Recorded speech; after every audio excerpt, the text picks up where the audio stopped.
How to connect your Razer Wolverine V3 Pro to PS5. So this is probably for the ones that's wondering why their controller doesn't work when they plug it into their PS5, or for the ones who already knows that this controller is not compatible for the PS5.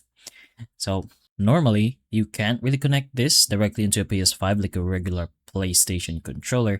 You could double, triple, quadruple check. If it does say the Razer Wolverine V3 Pro controller, then that is going to be the Xbox or PC model. You can even take a look at the manual itself. You'll see that the product requirements is going to be an Xbox Series X or S or PC, Windows 11, 16, that doesn't matter, but it doesn't say anything where it is required for a PS5. That's because it's not compatible for it. As for the dongle, this thing over here, don't expect the dongle to work on the PS5.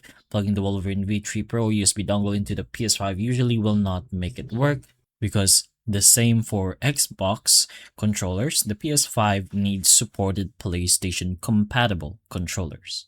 So you can use it on Xbox or PC instead for this controller. It's best used for those, but if you really want to try an option, you can use an adapter.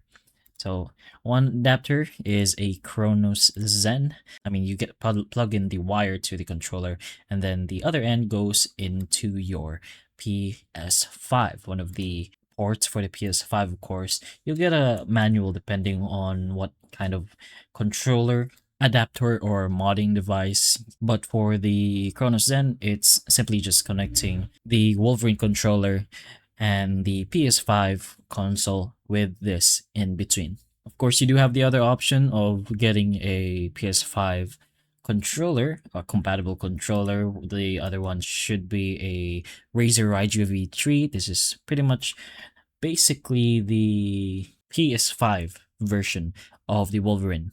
Almost, I guess. But as for now, that is your only options.